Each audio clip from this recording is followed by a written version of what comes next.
Hindi ko alam kung paano makakabangon. Patay na si Elena at ang masakit, wala ako sa tabi niya sa mga huling sandali niya sa buhay. Palagay niyo ba, kinamumuhian ako ng asawa ko, seryosong sambit ko. Well, may mga bagay talagang hindi natin kontrolado. Wala ka nang magagawa pa kundi tanggapin ang katotohanan na wala na siya. Sagot naman sa akin ni Kuya Brian, muli akong naluha.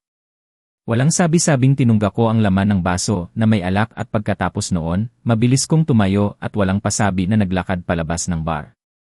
Akala ko sa pamamagitan ng pag-inom ng alak, maibsan man lang na kahit nakaunti ang paghihirap ng kalooban ko, pero nagkamali ako. Hindi pala. Ni kahit nakatiting, hindi man lang nabawasan ang sakit ng kalooban na nararamdaman ko ngayon. Diretso ako ng kotse akmang pasakay na sana ako sa sasakyan nang maunahan ako ng walang iba kundi si Kuya Brian. Lasing ka na. Mahirap mag-drive kapag nakainom. Hayaan mong ihatid kita sa bahay mo. Seroso nitong wika.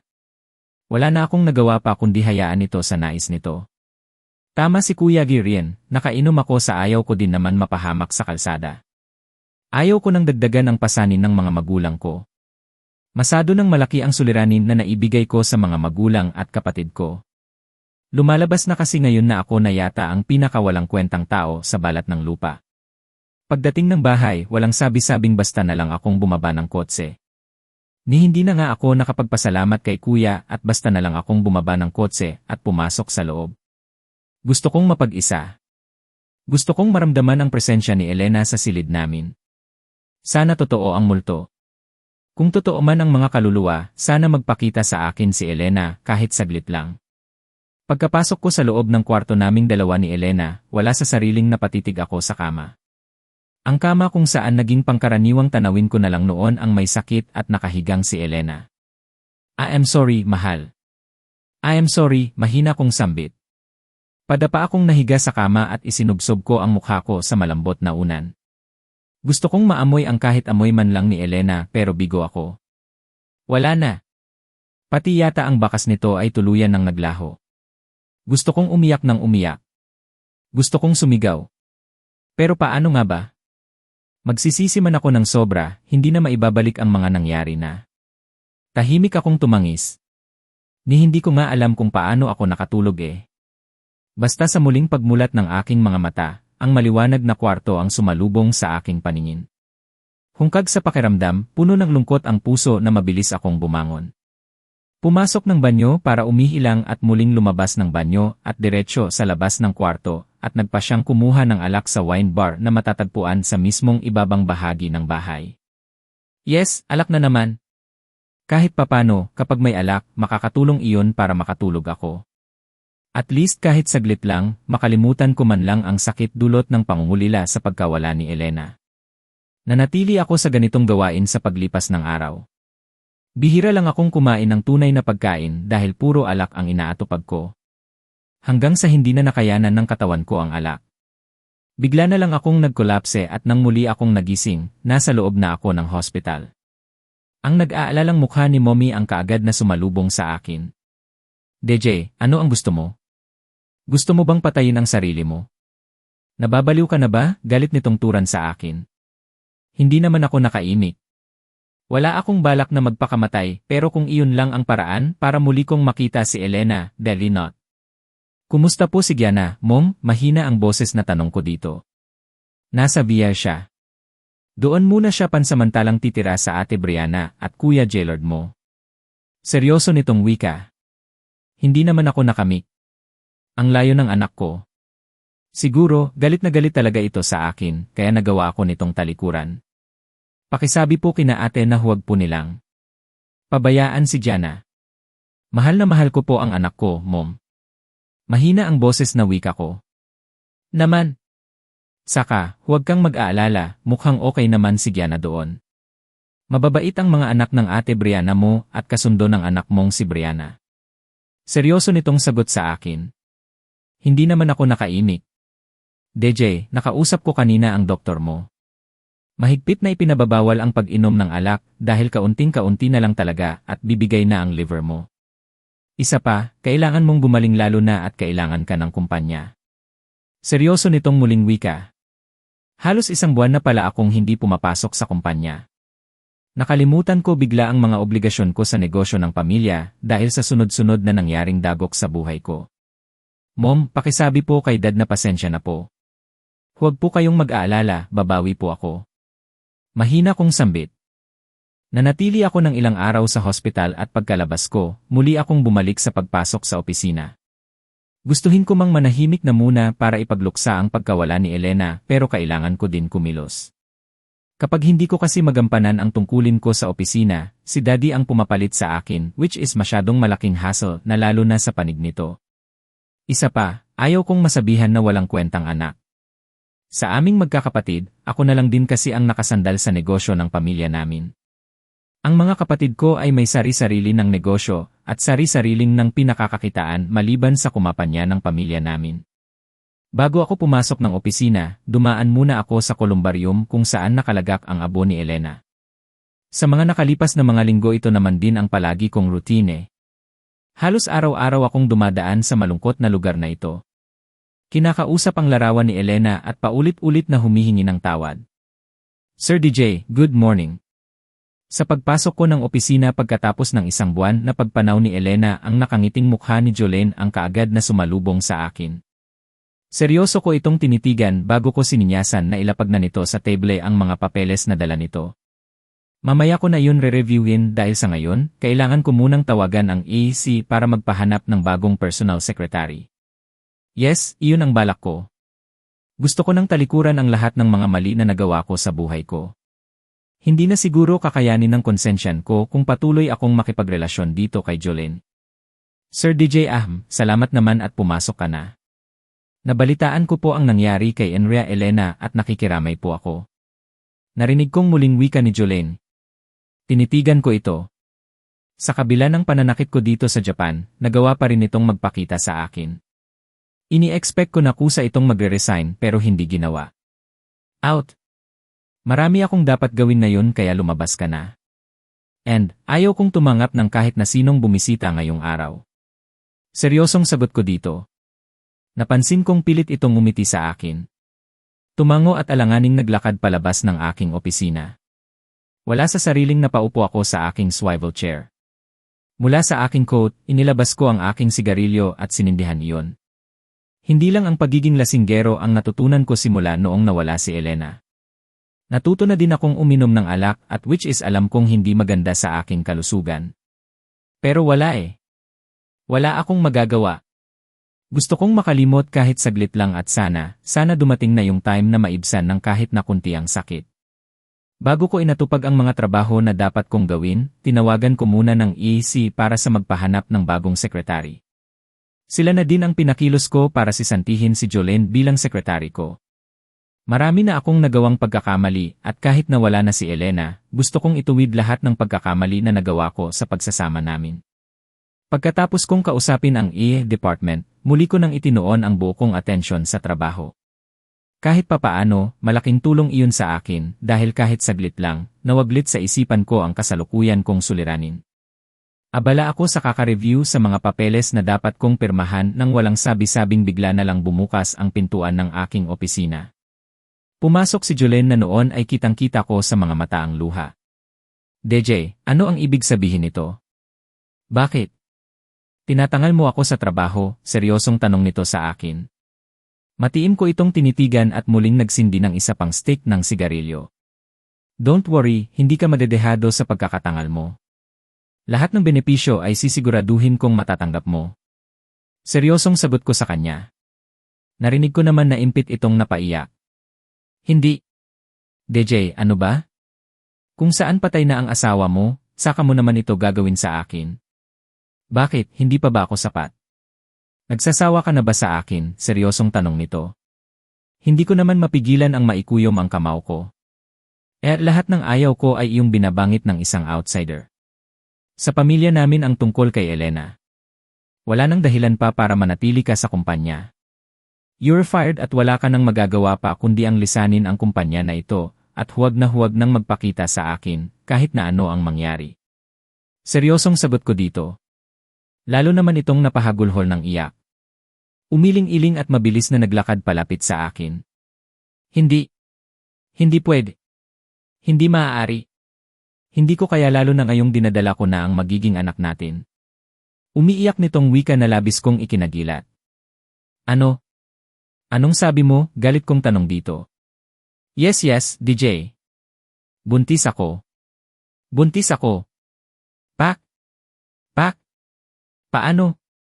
Paano ka nabuntis gayong kabilin-bilinan ko sa'yo na gumamit ka ng contraceptive pills? Paano nangyari iyon, ha? Galit kong sigaw dito sa at sobrang galit ko, mabilis ko itong hinawakan sa braso at sabay diin ng palad ko sa balat nito. Napaigik naman ito sa sakit kasabay ng sunod-sunod na pagpatak ng masaganang luha sa mga mata nito. Sabihin mo sa akin, paano ka mabubuntis gayong kung natatandaan ko, pinapagamit kita ng contraceptive pills? Galit kong tanong kay Jolene.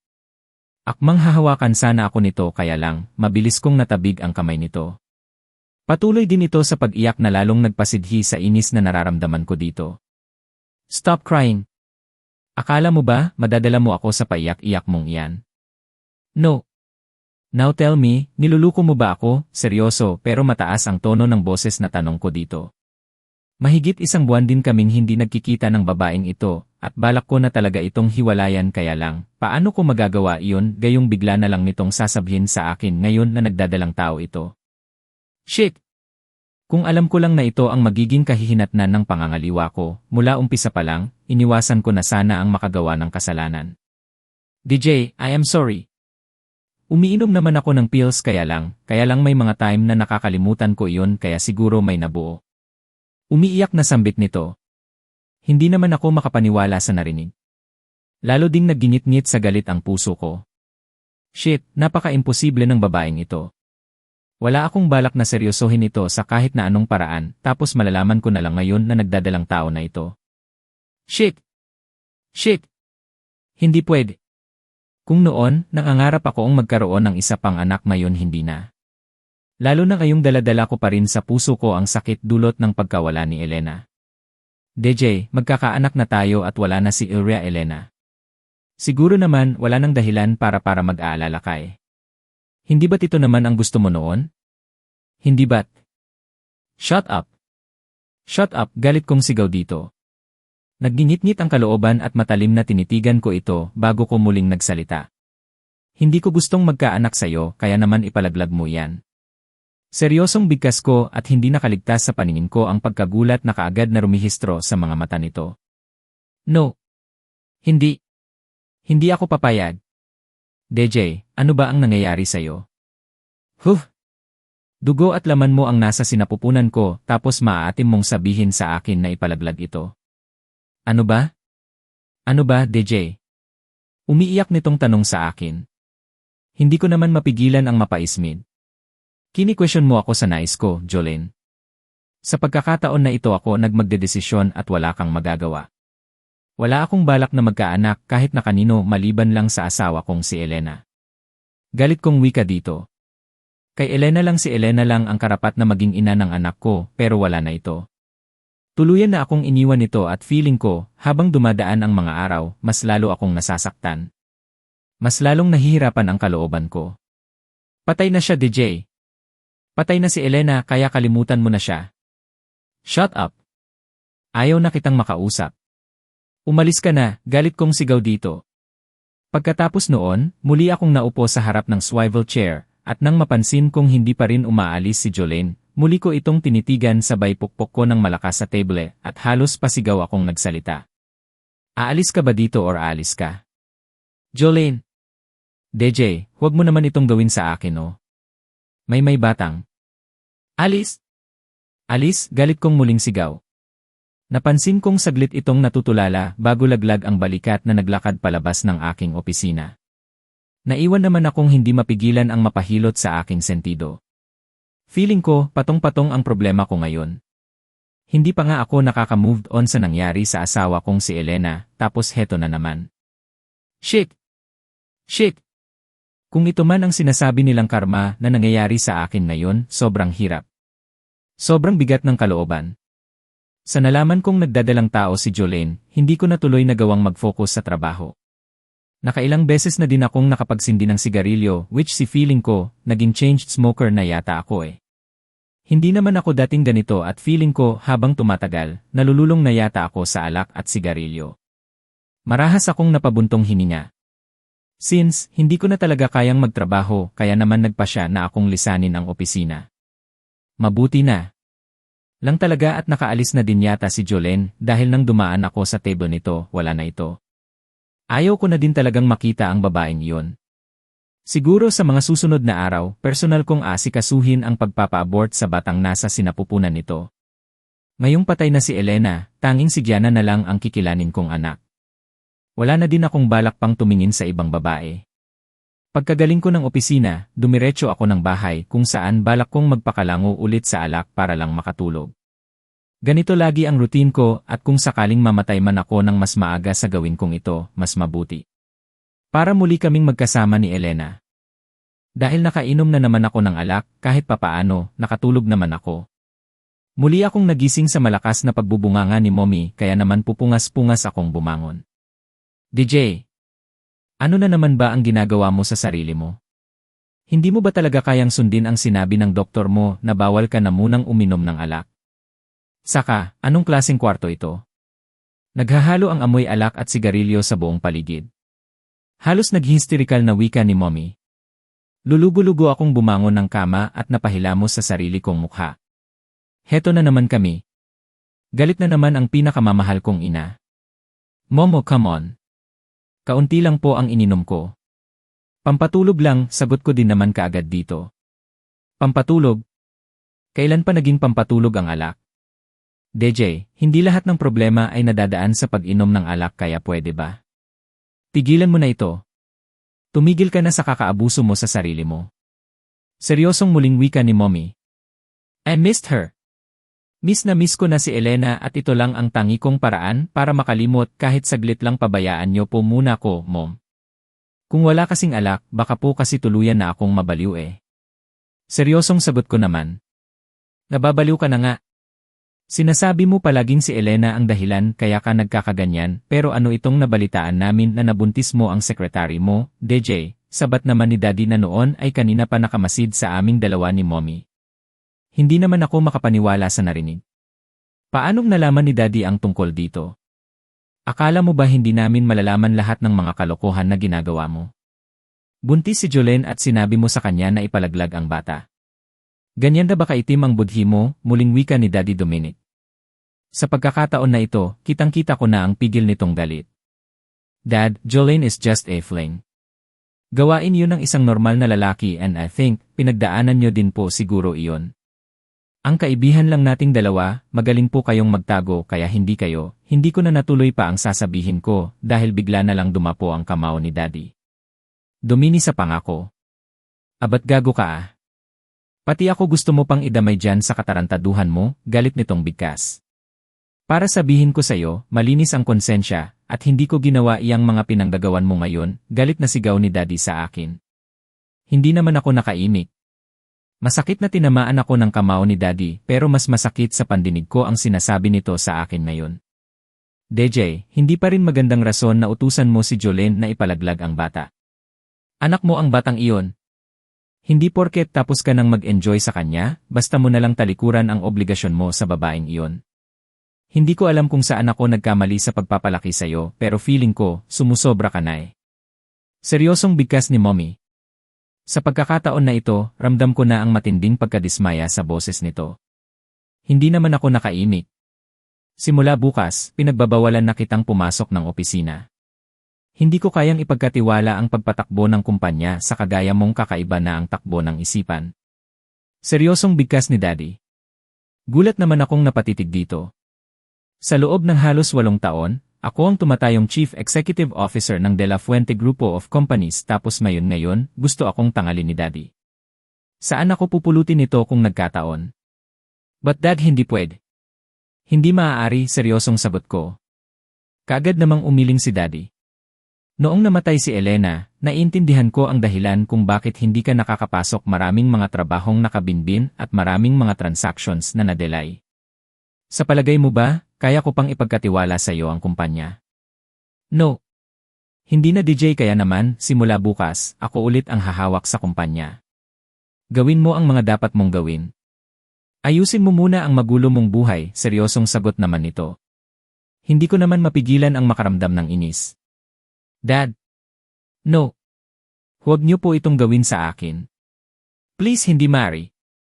Alam niyo naman po na napamahal na sa akin ang kumpanya eh. Saka. Enough. Wala nang dapat pang pag-usapan. Hindi kita itinatakwil bilang anak ko pero sa ngayon, bahala ka na muna sa buhay mo. Seryosong bigkas ni Daddy at pagkatapos sabihin ang katagang iyon, mabilis na itong naglakad paalis. Naiwan naman akong hindi mapigilan ang magitngit ang kalooban. Imagine, kulang na lang kasing sabihin ng sarili kong ama na itinatakwil na ako nito eh. Siguro nga, grabe na ang kapalpakan na nagawa ko dahil pati sarili kong ama ay isinusuka na ako. Sa ngayon, kailangan ko na sigurong pag-isipan na magpatayo ng sarili kong negosyo kagaya ng ginagawa ng mga kapatid ko nang sa ganoon, kahit na talikuran ako ng mundo, may pagkakakitaan pa rin ako. Elena, anak. Gising ka na. Ano ba iyan, kasama ka na nga namin tapos ganyan ka. Medyo mahaba na iyang pagtulog mo ah. Hindi na mabilang kung makailang ulit nang nabangit ni Nanay Teresa ang katagang iyon. Mabilis na lumipas ang 2 taon at nandito na sila sa huling stage ng pagpapagaling ni Elena. Noong nakaraang araw pa sumalang si Elena sa last surgery nito at pagkatapos ng maraming gamutan, may malaking porsyento na maaring magiging cancer-free na si Elena. Nagbunga ang pagtatyaga ng buong pamilya. Nagbunga na ang sakripisyo at ngayon, hinihintay na lang nilang magising si Elena para tuluyan na silang makahinga ng maluwag. Nay naman, hayaan niyo po munang magpahinga si Ate Elena. Nakangiting sabat ni Janu. Suot nito ang doctor's gown nito at nasa tabi nito ang kaibigan niya si Dolphy Walden na isa din sa naging doktor ni Elena. Ano ba kayo? Hindi ko mapigilan ang matakot. Alam niyo naman siguro na nakakatrauma ang ganitong bagay. Alam niyo namang may trauma ako sa mahabang pagtulog ng batang iyan. Seryosong sagot naman ni Teresa sa anak. Natawa lang si Janu bago nito hinawakan ang ina sa kamay at nakangiting nagsalita. Okay na si ate. Sa dami ng mga pinagdaanan niya, ngayon pa po ba kayo matatakot? Huwag po kayong mag-aalala, mamaya lang ng kaunti, gigising na iyan. Sagot ni Janu sa ina kaya naman hindi mapigilan ni Teresita na muling mapatitig sa maputlang mukha ng anak niyang si Elena. Habang patuloy niyang pinagmamasdan ito, nakakaramdam siya ng matinding kirot sa puso. Alam niya sa sarili niya na malaki ang pagkukulang nilang mag-asawa sa anak nilang si Elena at sa nakaraang 2 taon, pinilit nilang makabawi dito. Lahat ng pag-aalaga ginawa nila para dito para lang madugtungan ang buhay ni Elena at kung sakaling tuuyan na itong gumaling, saka pa lang siguro sila makakahinga ng maluwag. Teresa, ano ba iyang mga sinasabi mo? Mag-relax ka nga. Makinig ka sa sinasabi ng anak mo dahil sila ang masigit na nakakaalam sa kondisyon ni Elena. Sabat naman ni Tatay Jepoy, ngunit kapansin-pansin din ang pag-aalala sa mukha nito. Hast, ewan ko sa inyo. Ina ako at ayaw ko nang dumating ulit ang pagkakataon na isa pang anak ko ang mawala sa akin, malungkot na muling sagot ni Teresa. Muli kasi niyang naalala ang isa niya pang anak na si Bettina na 5 taon nang namayapa. Nag-suicide dahil hindi matanggap na ng babae ang asawa nitong nasa abroad. Halos mabaliw siya noong nangyari iyon kaya naman, simula noong nakabalik sa pamilya nila si Elena, ibinuhos na nila ang buo nilang atensyon at pag-aalaga dito. Ayaw na kasi nilang dumating ulit ang pagkakataon na sila ulit ang maglilbing ng sarili nilang anak. Nako, baka kung saan na naman mapunta ang usapin na ito. Tama na po, ganito na lang, ang mabuti pa kumain na muna kayo ni tatay. Para naman hindi iyong kung ano-ano ang. Hindi na natuloy pa ni Janu ang sasabihin niya pa sana nang mapansin nilang lahat ang dahan-dahan na pagmulat ng mga mata ni Elena. Kaagad na napahagulhol ng iyak si Teresa habang hawak nito ang kamay ng anak. Elena! Elena, Diyos ko! Salamat sa Diyos, gising ka na, umiiyak nitong wika.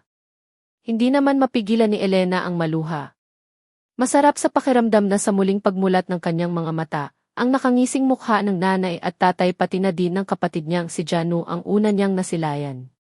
Sa nakalipas na 2 taon, sila ang naging sandalan niya. Sila din ang naging patnubay niya at nagbibigay lakas ng loob sa kanya. Wala na ang tampo. Naglaho na din ang galit lalong-lalo na at ipinapakita na ng mga magulang niya sa kanya kung gaano siya kahalaga. Tatay. Nanay, ano ba iyan? Hindi pa ba kayo nasanay? Kailangan talaga maiyakan, heto nga oh. Buhay na buhay pa ako. Naluluhan niyang sambit.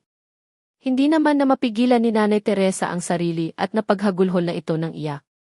Para kasi siyang nabunutan ng tinik habang tinititigan niya ang anak niya.